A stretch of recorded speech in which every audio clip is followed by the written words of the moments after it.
సావిత్రి మహాకావ్యంలో book 7 the book of yoga complete చేశాం. అయితే ఇంతవరకు బుక్ ఆఫ్ యోగాలో సావిత్రి తాను చేసిన యోగ సాధనతో ఆత్మను సాక్షాత్కరింప చేసుకుంది. నిర్వాణ సిద్ధిని సాధించింది. సర్వాతిశాయిని చేరి అక్కడ నుంచి శక్తిని పొంది తిరిగి కాస్మిక్ కాన్షియస్నెస్లోకి వచ్చింది. ఇక్కడ విశ్వాత్మను, కాస్మిక్ స్పిరిట్ను, విశ్వ చైతన్యాన్ని, కాస్మిక్ కాన్షియస్నెస్ను తనలో ఆవిష్కరించుకుంది. ఈ ప్రపంచము సావిత్రి ఆత్మ విశాల పరిధిగా, ఇతరుల ఆలోచనలు ఆమెకు సన్నిహితాలుగా, వారి అనుభూతులు ఆమె విశ్వ హృదయానికి దగ్గరగా అనిపించాయి. వారి శరీరాలు ఆమెకు అనుబంధించుకొని ఉన్న అనేక శరీరాలు. ఇప్పుడు సావిత్రి అన్న వ్యక్తి లేదు, ఆమె సమస్త విశ్వంగా మారింది. చెట్టు చేమలతో సహా వాటి రంగులతో, వాటి పరిమళాలతో, అన్నింటితో ఏకతను పొందింది సావిత్రి. అలా ఉపచేతన జీవితం నుంచి మనసుకు ఆరోహించింది. ప్రపంచ హృదయ భావనగా, భావావేశంగా మారింది. మానవ హృదయంలో రహస్యంగా దాగి ఉన్న దైవం ఆమె. భగవంతుని వైపుగా ఆరోహిస్తున్న మనిషి అంతరాత్మ ఆమె. విశ్వమే ఆమెలో వికసించింది. దానికి పాన్పుగా, ఆధారంగా అయ్యింది సావిత్రి. అనంతకాలం ఆమె, అనంతకాలంలో భగవంతుని స్వప్నాలు ఆమె, విశ్వం ఆమె, భగవంతుడు గడిపే కాలపు వైశాల్యత ఆమె. ఇక్కడ నుంచి, ఈ స్థితి నుంచి సావిత్రి కాల ప్రదేశాలు కూడా లేని చోటుకు చేరింది.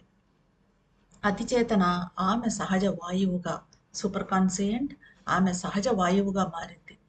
అనంతత్వము ఆమె చలనాలకు సహజ ప్రదేశం అయ్యింది. అనంతంలో ఆమె చెలుస్తూ ఉంది. శాశ్వతత్వము ఆమె నుంచి కాలం వైపు చూసింది. She was time and the dreams of God in time. She was space and the wideness of his days. From this she rose where time and space were not. The super conscient was her native air.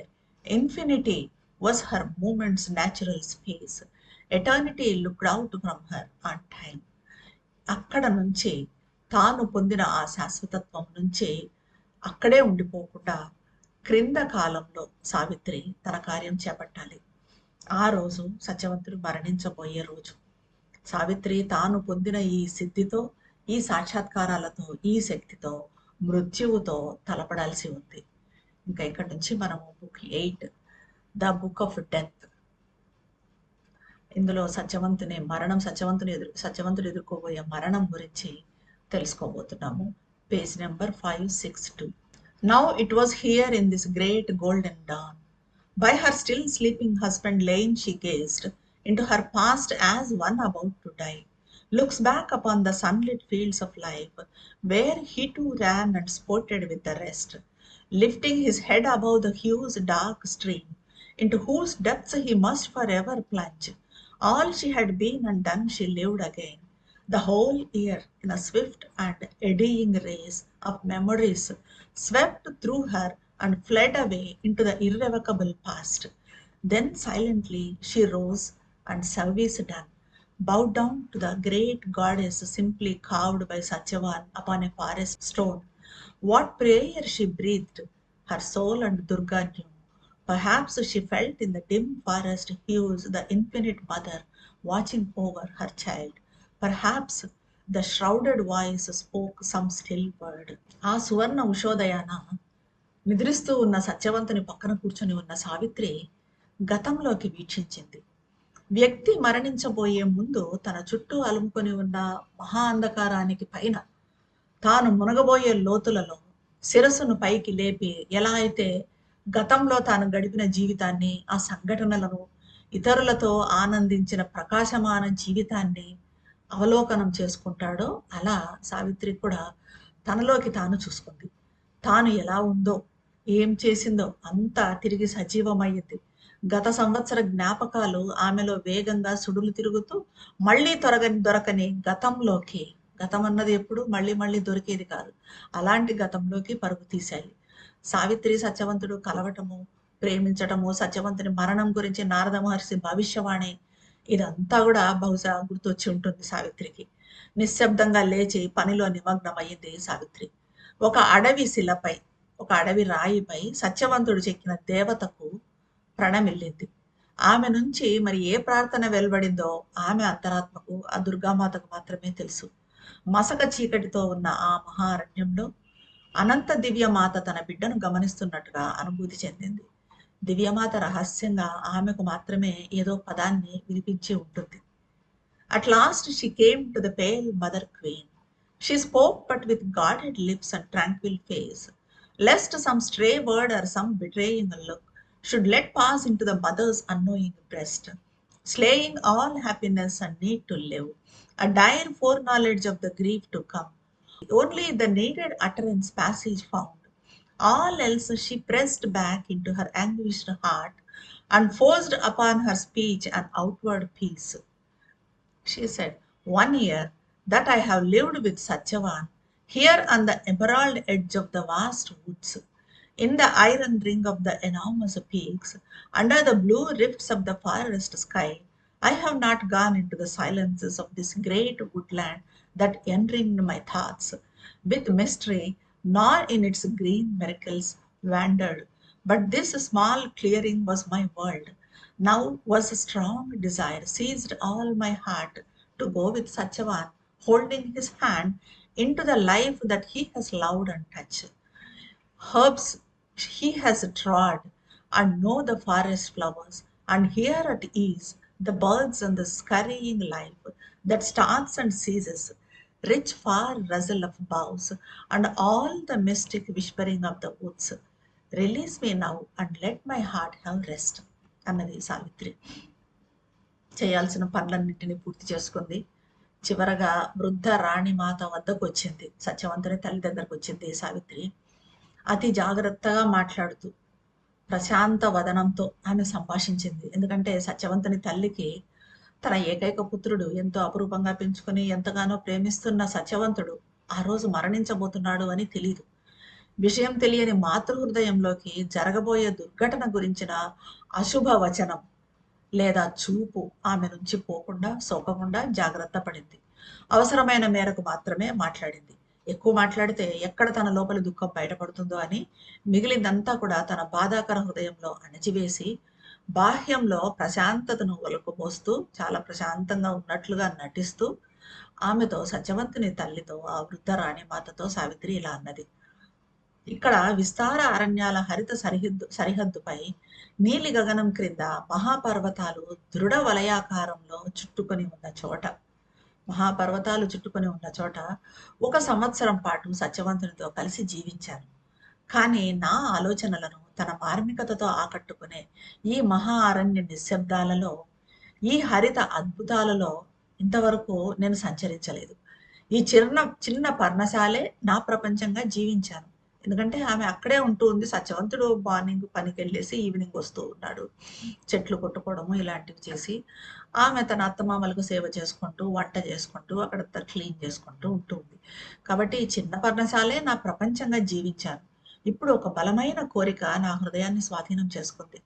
సత్యవంతుని చేయి పట్టుకొని అతను ప్రేమించిన జీవితంలోకి వెళ్ళాలని, అతను నడిచిన మొక్కలను స్పర్శించాలని, అడవి కుసుమాలు అడవి పుష్పాల గురించి తెలుసుకోవాలని, పక్షుల కిలకిల రావాలను, మొదలవుతూ ఆగిపోతూ ఉండే జీవిత ధ్వనులను, అరణ్యపు గుసగుసలను, ఆ గాలుల గుసగుసలను వీటన్నింటినీ వినాలని ఆశ కలిగింది.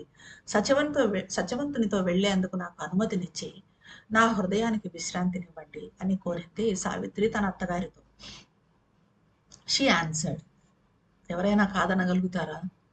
Do as thy wise mind desires, O calm child sovereign with the eyes that roll. I hold thee for a strong goddess who has come, pitying our barren days. So dost thou serve, even as a slave might.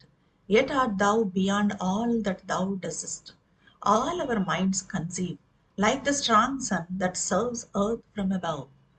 Then the doomed husband and the woman who knew went with the linked hands into the solemn world, where beauty and grandeur and unspoken dream, where nature's mystic silences could be felt, communing with the secrecy of God. Beside her, Satyavan walked full of joy, because she moved with him through his green haunts. He showed her all the forest's richest flowers, innumerable of every order and hue, and soft, thick, clinging creepers, red and green, and strange, rich plumaged birds to every cry, that haunted sweetly, distant boughs replied, with the shrill singer's name more sweetly called.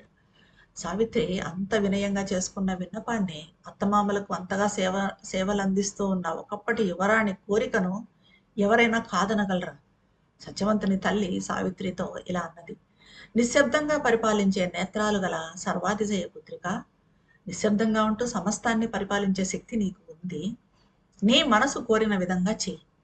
మాపై జాలితో మా నిరాసక్త జీవితాల్లోకి ప్రవేశించిన ఒక మహత్తైన దేవతగా నిన్ను భావించాను.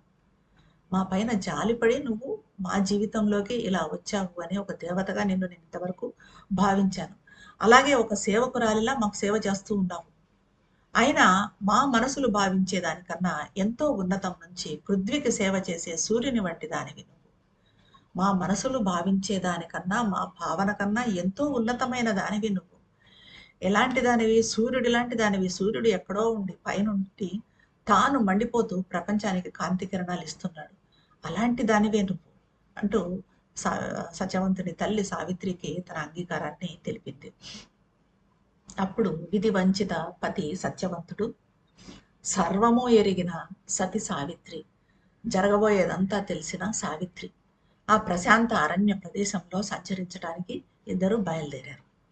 సౌందర్య వైభవాలు, పలుకని స్వప్నము ఉన్న చోటకు భగవంతుని మార్మికతతో సంభాషిస్తూ ప్రకృతి నిగూఢ నిశ్శబ్దము అనుభూతి చెందే ప్రదేశానికి వెళ్ళారు.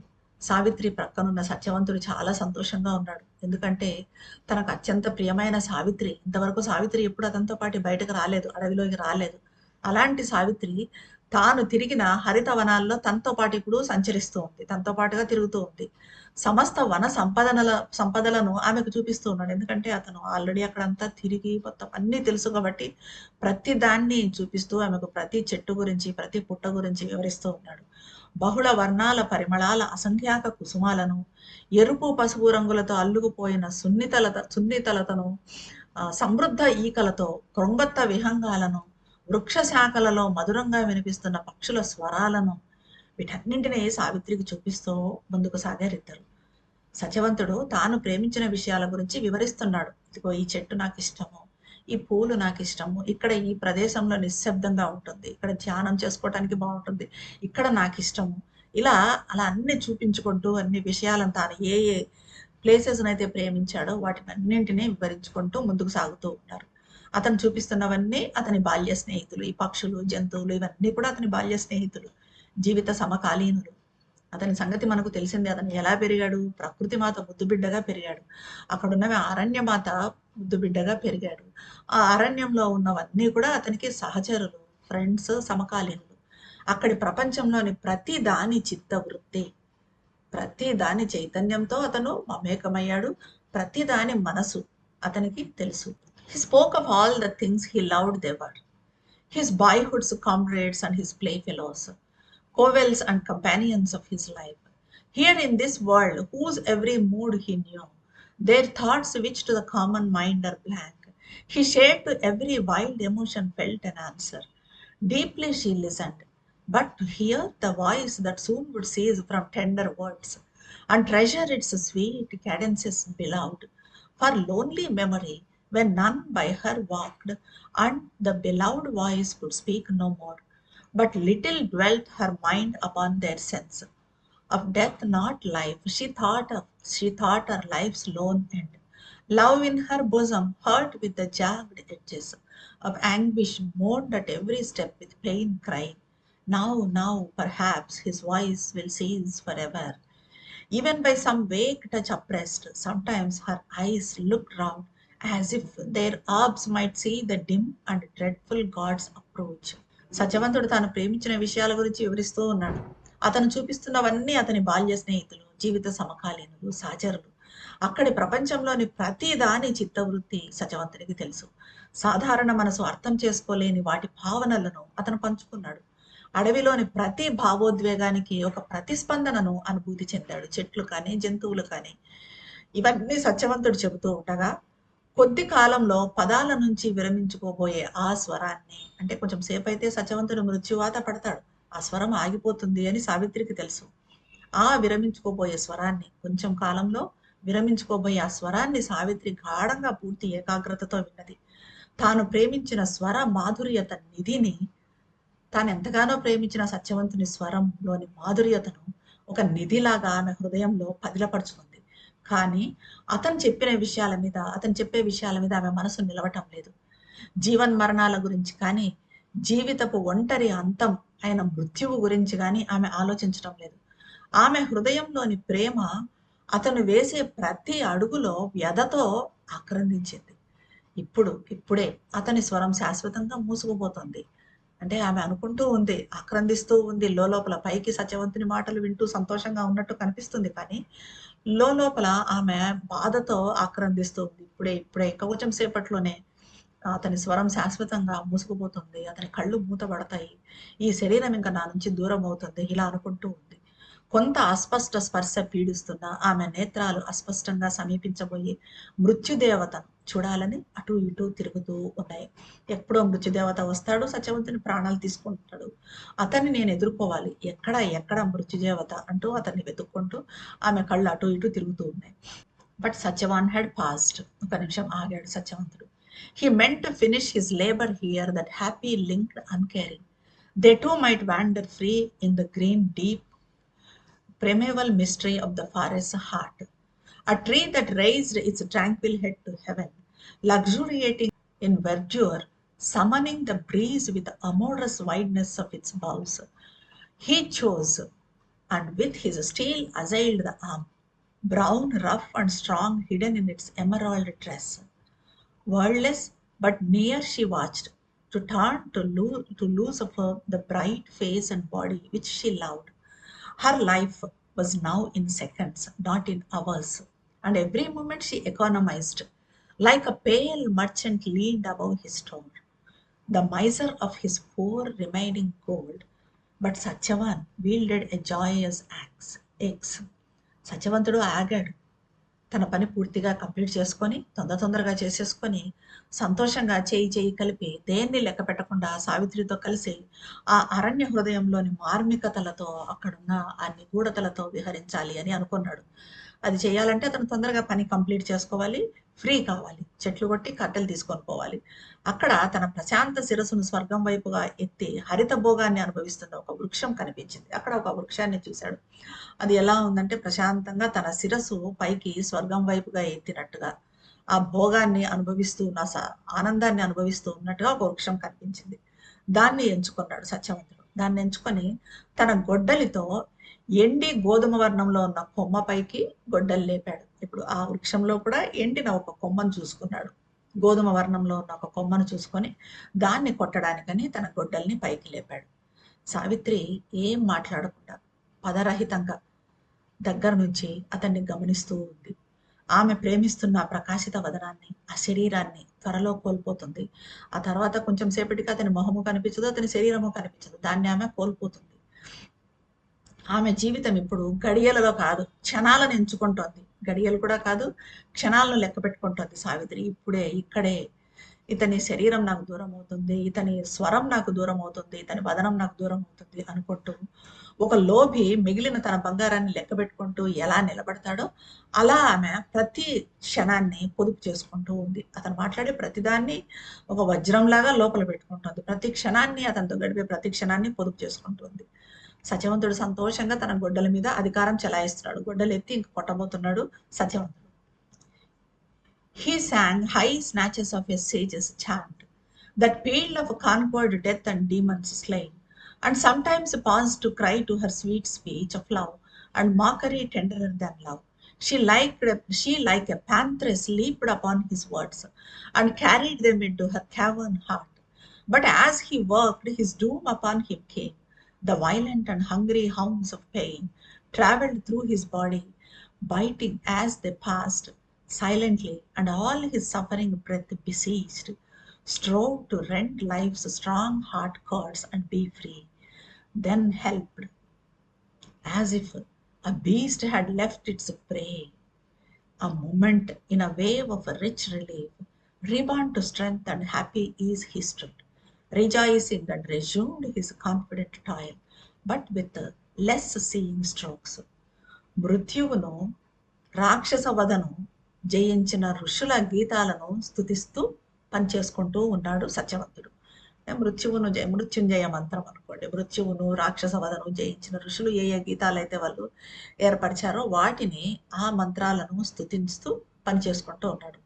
అప్పుడప్పుడు ఆమె ప్రేమపూరిత మధుర స్వరాన్ని వినటానికి ఆగుతున్నాడు. తను మంత్రాలని జపించుకుంటూ ఉన్నాడు. అట్ ద సేమ్ టైం అప్పుడప్పుడు సావిత్రి ఏదైనా మాట్లాడితే వినాలి అని ఆమె మధుర స్వరాన్ని వినటానికని ఆగుతూ ఉన్నాడు. సావిత్రి పరిస్థితి ఎలా ఉందంటే ఒక ఆడ చిరుతల అతని పదాలపై లంఘిస్తూ, ఆడచిరుత ఎలాగైతే లంఘిస్తుందో అలాగా అతని పదాలపై లంఘిస్తూ వాటిని తన హృదయంలో దాచుకుంటూ ఉంది. అతను ఏం చేసినా, ఏం మంత్రం చదివినా, తనతో ఏం మాట్లాడినా అవన్నిటిని కూడా తన హృదయంలో పదిలపరుచుకుంటూ ఉంది. ఇలా అతను తన పనిని కొనసాగిస్తూ ఉండగా దుర్విధి నెమ్మదిగా అతన్ని చేరింది. ఆకలిగొన్న వేట కుక్కల్లా ప్రచండంగా వేదన నిశ్శబ్దంగా కాటు వేస్తూ అతని శరీరం గుండా పయనించింది. ఒక్కసారిగా ఒక రకమైన బాధ, వేదన అతని శరీరంలో పయనించింది. బాధ శ్వాసను ఆక్రమించి జీవితపు బలమైన హృదయ బంధాలను చీలుస్తూ వాటిని విముక్తం చేయ సంఘర్షించింది. మొత్తం అతని శ్వాస అంతా బాధతో నిండిపోయింది. ఇంకా జీవిత బలమైన హృదయ బంధాలను చీలుస్తూ వాటిని ఆ బంధాలన్నింటి విముక్తం చేయాలి అన్నట్టుగా ఆ బాధ సంఘర్షించింది. అప్పుడు సహాయం అందినట్టు, ఒక జంతువు తన ఆహారాన్ని వదిలినట్టు గొప్ప ఉపశమన కెరటంలో ఒక్క క్షణము తిరిగి బలం పొంది సంతోష సౌకర్యంలో నిలబడ్డాడు. సరే, గొడ్డలి పైకి ఎత్తాడు. అతనికి మొత్తం శరీరంలో అంతా ఒక బాధ, వేదన అంతా ప్రవహించింది. ఆ తర్వాత మళ్ళీ కొంచెం ఉపశమనం పొంది బలాన్ని తెచ్చుకొని ఆ గొడ్డల్ని పైకెత్తాడు. కొంచెం తక్కువ వేటులతో, సరే ఇప్పుడు పెయిన్ ఉంది కాబట్టి, హార్ట్లో పెయిన్ ఉంది కాబట్టి నెమ్మదిగా దీన్ని చెట్టును కొడదాము అన్నట్టుగా తక్కువ వేటులతో తిరిగి శ్రమించటానికి గొడ్డలిని ఎత్తాడు సత్యవంతుడు. ఆ తర్వాత సత్యవంతుడిని మృత్యువు ఎలా ఆవహిస్తుంది, ఎలా ఆవరిస్తుంది అని సత్యవంతుడు మృత్యువు వాత పడతాడు, సావిత్రి ఎలా ఎదుర్కొంటుంది అన్న దాని గురించి నెక్స్ట్ సెషన్లో చూద్దామండి. ధన్యవాదాలు.